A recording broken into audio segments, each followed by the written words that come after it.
Hello everyone, and welcome to this recording. Today we will be looking at the ExactFlat's pre-flattener commands. We will talk about what they are, how they work, and when to use them. To begin, I will go ahead and flatten these objects here, and we will start looking at the pre-flattener. The ExactFlat pre-flatteners are the first stage of flattening for ExactFlat for Rhino, with the second stage being the ExactFlat optimizer. The pre-flatteners are characterized by their very fast flattening, but they produce unoptimized flat patterns and rely on the second stage flattening, the optimizer, to produce your final flat patterns. The pre-flatteners are used for two primary roles. The first role is to remove folds or wrinkles from your pattern that may be introduced either through patterning techniques or through the initial flattening. And the second use is to produce a flat pattern that has as little strain as possible going into the optimizer. When we look at these flat patterns here, even though we just flattened these meshes, the flatten command does use a pre-flattener, uses the press pre-flattener to produce basically a projection of the mesh onto the XY pattern plane, and we can see we've got a fairly high degree of strain on the mesh here. So we would probably use a pre-flattener to reduce the amount of strain on this mesh. So ExactFlat has three main pre-flatteners that are available in the ExactFlat toolbar, and they are the fracture pre-flattener, indicated by the broken glass icon. We have the pelt pre-flattener, indicated by the beaver pelt, and we have the CCM pre-flattener, indicated by the spider web icon. All three of them do exactly the same thing. They all produce initial flat patterns that are not optimized, and they all do it very quickly. The way in which they produce the flat patterns, however, is different. Fracture works by selecting an edge on the mesh, and it will decompose and reconstruct the mesh starting from the selected edge. So it works best along planes of symmetry, and it works very well on developable surfaces. So when we fracture this mesh on an edge very close to the center along an axis of symmetry, we get a pattern that has greatly reduced strain and also looks fairly symmetrical. And we do it on the bottom piece here again. In the middle somewhere, we get a pattern that is somewhat symmetrical and has reduced strain. So, if we use the fracture on an edge, though, we start to see some strange looking pattern results. It's no longer very symmetrical, and in some cases we may even introduce some folds or wrinkles in the pattern piece here. So we'll also notice as we start selecting different edges on the mesh, we get different patterns. So the selection point for fracture does make a difference for the pattern going into the optimizer. Not all the patterns are going to be good or acceptable. For instance, we wouldn't start optimizing with a pattern like this. We'd be better off just to simply fracture again from another location to get a pattern that is much better suited for optimization, or alternatively we would use a different pre-flattener. Pelt works very well on all surface types. It generally works the best on surfaces that have complex double curvature. Fracture and CCM may not produce a good pattern for those surface types, and when that occurs, then pelt is usually the best tool to use. It tends to work on all mesh surface types, and it's a general purpose flattener that tries to unwrap, unroll a surface based off its curvature. CCM has three different modes available to it. The initial mode produces flat patterns that tend to be symmetrical. So if the input is symmetrical, the resulting pattern also tends to be symmetrical, and it's a very good general purpose flattener that works well on double curvature meshes with double curvature that have fairly low vertex and polygon counts. Generally speaking, if your mesh comes from one of the remeshers, then CCM tends to work very well so long as your input vertex count is below 2,500 vertices. Otherwise, the algorithm may produce unpredictable results, and you will most likely see those manifested as large spikes protruding from the mesh. The second mode for CCM is our minimal mode, and this works very well as a technique for removing folds or wrinkles from your pattern. So if we have a pattern, and I will artificially introduce some folds or wrinkles by manual vertex manipulation.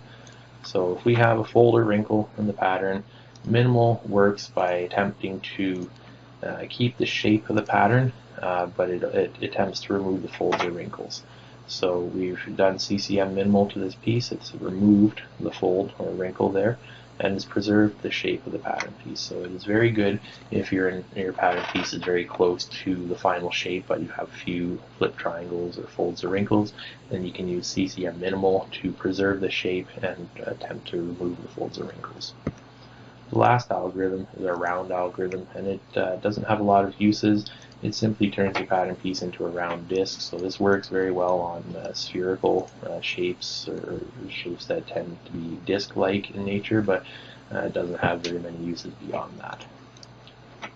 Exact Flat also has a number of pre-flatteners that are not currently in the toolbar, and they are accessible from the command line. All Exact Flat commands can be found by simply typing EF into the command line, and then the autocomplete will show the entire list of commands. You can also find this list in the Rhino plugin manager by selecting Exact Flat and selecting the command list. Some of the pre-flattener commands that aren't actually in the toolbar yet is our smart fracture command, and this works very similar to the fracture command, but it tends to be a little more verbose with what it's doing, and it tends to produce nicer patterns.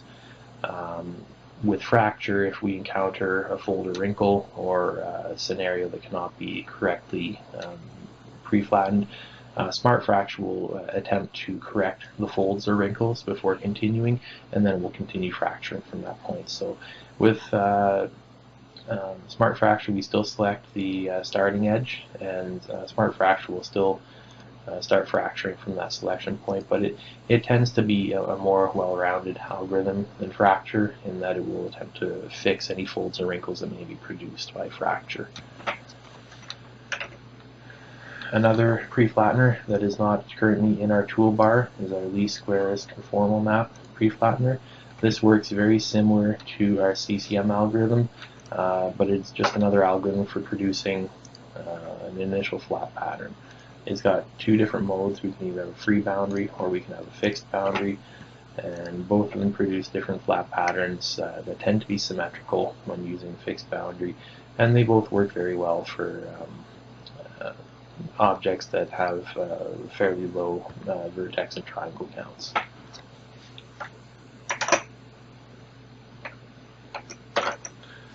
The last pre-flattener that is not currently in our toolbar is our relax curvature command, and again this has 4 different modes.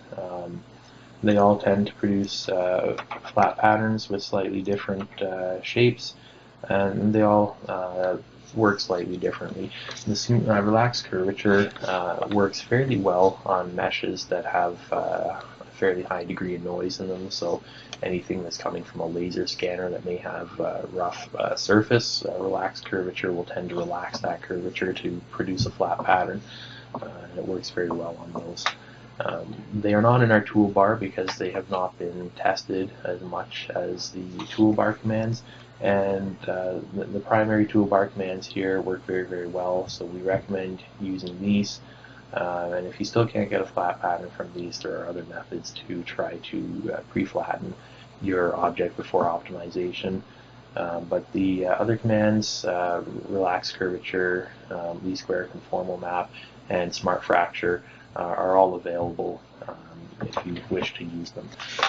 We also have the press pre-flattener is available. It's not in the toolbar, and this is the pre-flattener that is used within the flatten command, and it simply produces a projection flattening. So we select pattern piece, it's going to automatically determine the best projection axis, and it's going to project the pattern piece along that axis automatically. So in summary, fracture works extremely well on developable or near developable surfaces. It tends to produce an almost perfect pattern when used on developable surfaces, and it works by selecting the starting point Smart fracture is very similar, but if flip triangles or folds or wrinkles are detected during the pre-flattening operation, it will attempt to fix them before continuing.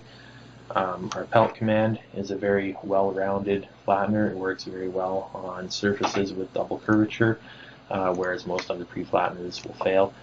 So pelt is a very good pre-flattener to use. It's very quick, and so long as there aren't topology errors with the pattern, pelt usually produces a flat pattern free of flip triangles, folds, and wrinkles. And lastly, our CCM algorithm, when used in initial mode, works very well on symmetrical pattern pieces. It tends to give a symmetrical pattern if the model is symmetrical. The minimal mode tends to preserve the boundary, so if you have a shape that's very close to the final shape, but it has a few folds and wrinkles, you can use minimal to produce a flat pattern with the same shape but without the folds or wrinkles. And the last mode, round, tends to work very well on disc-shaped objects, but there aren't a lot of use cases for that, but it's still available just in case. Thank you for watching.